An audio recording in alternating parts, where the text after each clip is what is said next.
Welcome to Flash Editorials for December 17, 2011.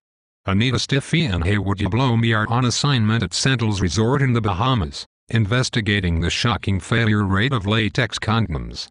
I am Ben Jackanoff, a newsreader from here in the good old US of A. Flash Editorials is presented by www.DumpDC.com, Russell D. Longcore, owner and editor. Now to the news. In national news, neocon hand puppet Sean Hannity interviewed pollster Frank Luntz on his radio show Friday afternoon during the 4 o'clock hour. Luntz actually said that Ron Paul has a chance to win the Iowa caucus in a few weeks. He said that Dr. Paul's organization has raised more money than Michelle Bachmann and Rick Santorum combined. He said that if that happens, it will throw the Republican race into chaos. Come on, chaos.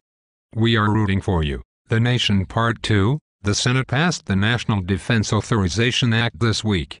This bill will allow the federal government to incarcerate any American citizen on absolutely no charges whatsoever, and detain them indefinitely if the feds determine that the person is a terrorist. And the feds get to decide what that means. Goodbye Bill of Rights. Chances are good that Obama will sign it into law if it reaches his desk. But will the Republican-controlled House of Representatives go along or kill this bill? Stay tuned, friends. The Nation Part 3. The U.S. Justice Department released a report this week about Sheriff Joe Arpaio of Maricopa County, Arizona. The report alleges that the Maricopa County Sheriff's Department, under Arpaio's leadership, has committed a large number of civil rights violations against Latinos. Just after the report was released, former Arizona Governor and Heinrich Himmler, head of Hitler's SS and Gestapo devotee Janet Napolitano, cut the Sheriff's Department out of a Homeland Security program that helped local law enforcement match fingerprints. Let's think this through. Arizona passed laws restricting immigration in their state, and the feds went batshit crazy about it. The people just across the Arizona border don't look like they are from Scandinavia or Japan. They are Latinos.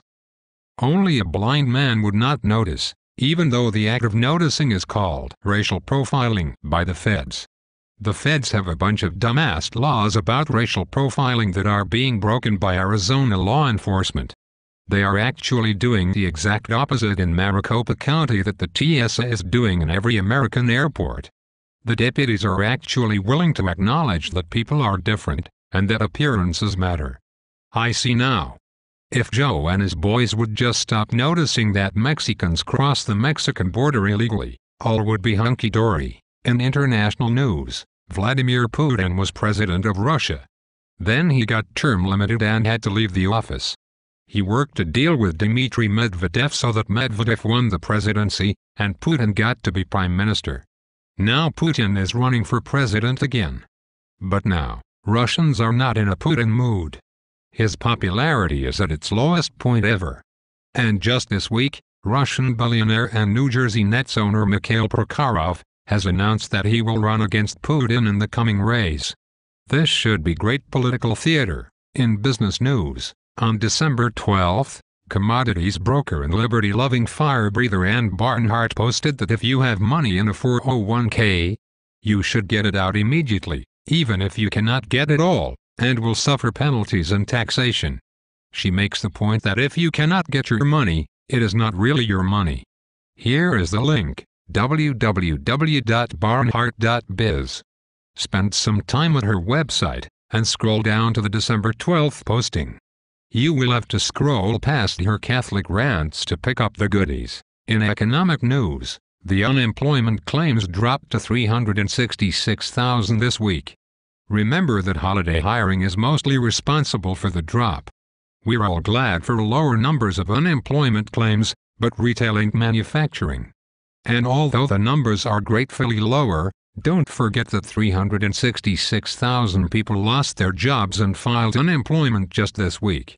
And this level of weekly unemployment has been occurring for most of 2011. Just 300,000 a week multiplied by 50 weeks is 15 million lost jobs and new claims.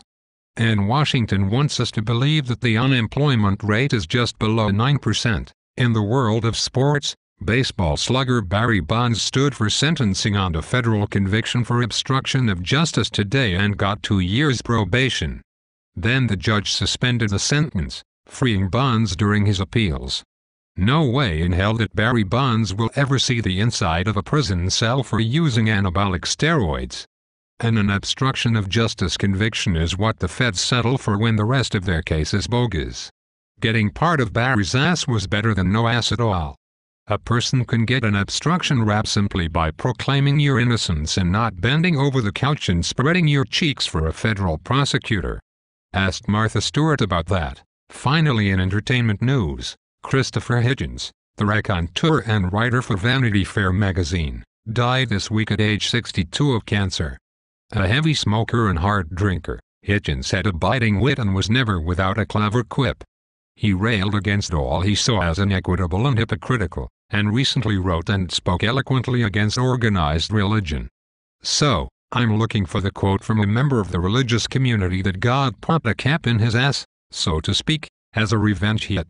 That's all for tonight. Thanks for watching. Speaking for Hey Would You Blow Me and Anita Stiffy, I am Ben Jackanoff. Good night and good luck. DumpDC, 6 letters that can change history. Copyright 2011, Russell D. Longcore. Permission to reprint in whole or in part is gladly granted, provided full credit is given.